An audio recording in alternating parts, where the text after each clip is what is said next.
사람이 무섭다. 현대사회 민낯을 그대로 보여주는 말입니다.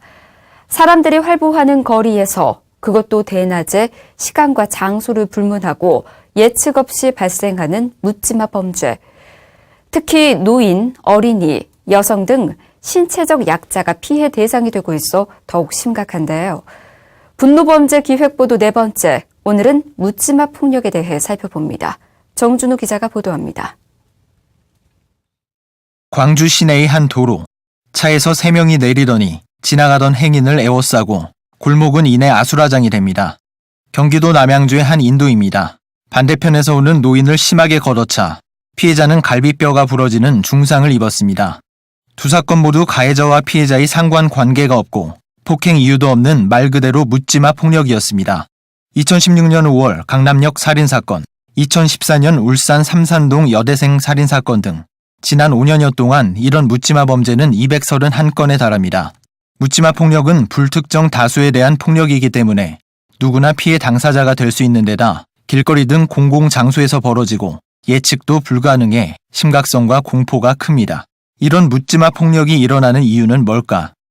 통계에 따르면 묻지마 폭력의 가해자 10명 중 8명 이상이 무직이거나 일용직 노동자로 경제적으로 불안정한 경우가 많았고 범죄 대상은 자신보다 약한 상대를 대상으로 하는 경향이 높았습니다. 자신만이 사회적으로 차별당하고 있다는 소외와 불평등의 불만을 자신보다 약하다고 생각하는 대상을 골라 무차별적으로 표출하며 상대적으로 우월하다고 느끼는 겁니다.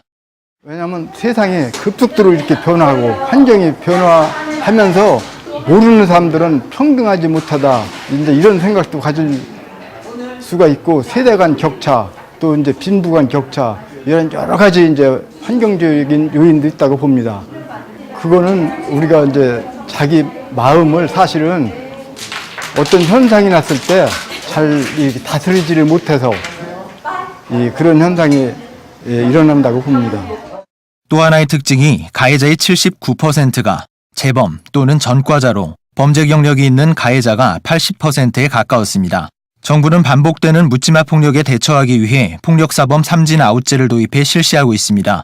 집행유예 이상의 전과를 포함한 3년 이내 2회 이상의 폭력 전과자가 다시 범죄를 저지를 경우 구속 기소하고 3년 이내 벌금 이상 폭력 전과 2회 이상 또는 총 4회 이상의 폭력 전과자가 다시 범죄를 저지르는 경우 법정에 세워 징역형을 구형합니다.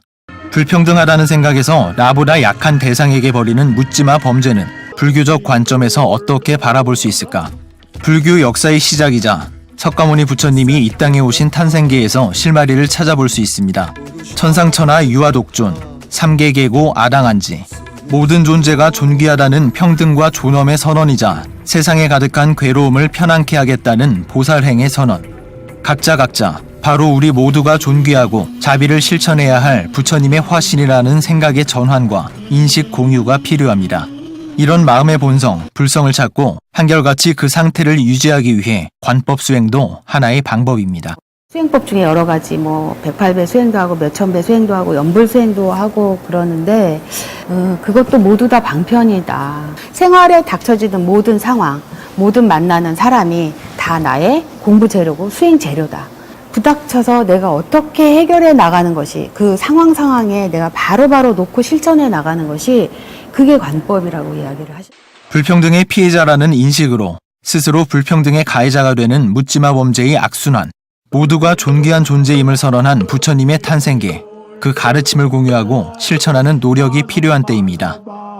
BTN 뉴스 정준호입니다.